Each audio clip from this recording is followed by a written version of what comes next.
اللهم صل على سيدنا ومولانا محمد صاحب التاج والمعراج والبراق والعلم، دافع البلاء والوباء والقحط والمرض والألم، اسمه مكتوب مرفوع مشفوع منقوش في اللوح والقلم، سيد العرب والعجم، اسمه مقدس معطر مطهر منور في البيت والحرم، شمس الضحى بدر الدجى صدر العلا نور الهدى كهف الورى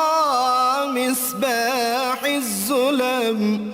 جميل الشيم شفيع الأمم صاحب الجود والكرم،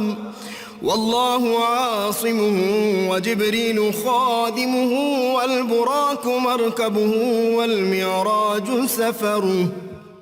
وفوق سدرة المنتهى مقامه، وقاب قوسين مطلوبه والمطلوب مقصوده والمقصود موجود، سيد المرسلين خاتم النبيين شفيع المذنبين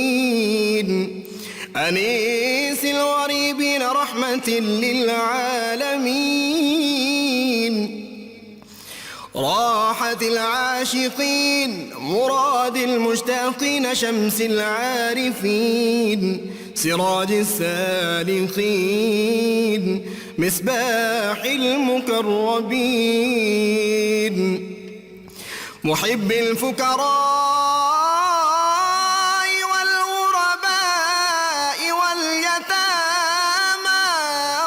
والمساكين، سيد الثقلين نبي الحرمين إمام القبلتين وسيلتنا في الدارين، صاحب قاب قوسين محبوب رب المشرقين ورب المغربين،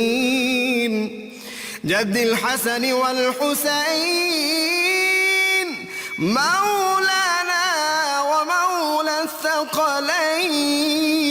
سيدنا أبي القاسم محمد بن عبد الله نور من نور الله، يا أيها المشتاقون بنور جماله